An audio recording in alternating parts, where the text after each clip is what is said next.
Well, here it is, Sunday morning, and like usual, I'm stumbling out there to get the paper, and I noticed something a little askew about my lawn ornament in the front yard.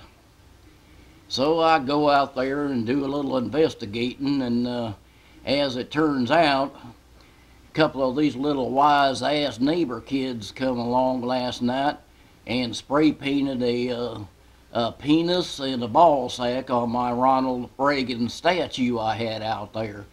So I was already pissed off, and to make matters worse, here come that dumbass Kenny with one of his stories, and he starts saying, "The last night I was over out in Kelto's. We were having a cookout.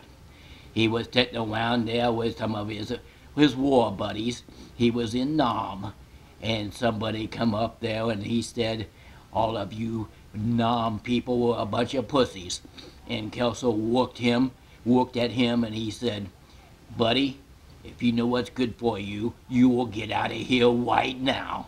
So that guy left, and Kelso was in Hanoi Hilton, and he showed me his scar. His scar went from his shoulder all the way down to his thigh. They just cut him open and they left him to die." And I said, "Is that right? He was in the Hanoi Hilton, the POW camp, huh?" "That's right. He told me he knew John McCain, he knew Admiral Stockdale, he knew Colin Powell, and Brad Pitt." "Brad Pitt? What the hell, Kenny? Brad Pitt? I don't think you know jack squat." "I do too. He lives over by the water tower. He had two daughters, Carolyn and Madeline." And I said, "That's not jack squat, you dipshit. That's Jack Schwab." "Are you calling me a liar?" "No, Kenny, I'm not calling you a liar. Go on with your story." Well, last week, Kelso was putting a bowl in the trailer, and he was putting it in the wrong direction. He should have been putting it in the other way. He should have known better. And that bull kicked him. He went up. He hit his head on the top of the trailer. He come down there. He broke his ribs. He broke his spleen. And he was just laying there. And they finally found him. And they rushed him with a helicopter to the emergency room. And he'd been in intensive care and a coma for 3 days. I've been going back and forth there. His wife, Helen, she's just been beside herself. She found out he's been doing covert military operations for 30 years. Nobody knew. And I said, "Is that right? Wow, that's quite something there, Kenny." That's right. He was just laying there. And I said, "So what happened? What happened next?" I said, "Well, he come out of that coma, and he saw a nurse. And that nurse reminded him of the war, and he called her a gook, and he started giving out military secrets about Vietnam. And here they come, the CIA, the FBI, the military intelligence, and they swooped him up, and they flew him right down to Kentucky." And I said, "Is that right? He was giving out Vietnam military secrets, huh?" "Well, you can't be too careful about that, Kenny, because you never know. We might lose the war." Well, that's right. He was down there, and that's why when we took cattle down there, all the time he'd just disappear.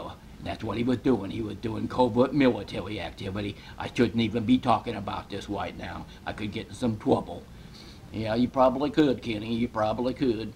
And I said, So what happened?"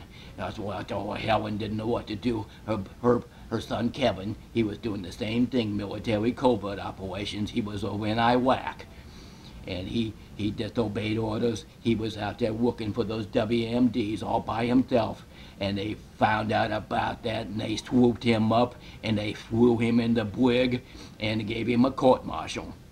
And I said, "Is that right? So, what the heck happened to Kelso?" He said, "Well, you might as well consider him dead." And I said, "What do you mean consider him dead?"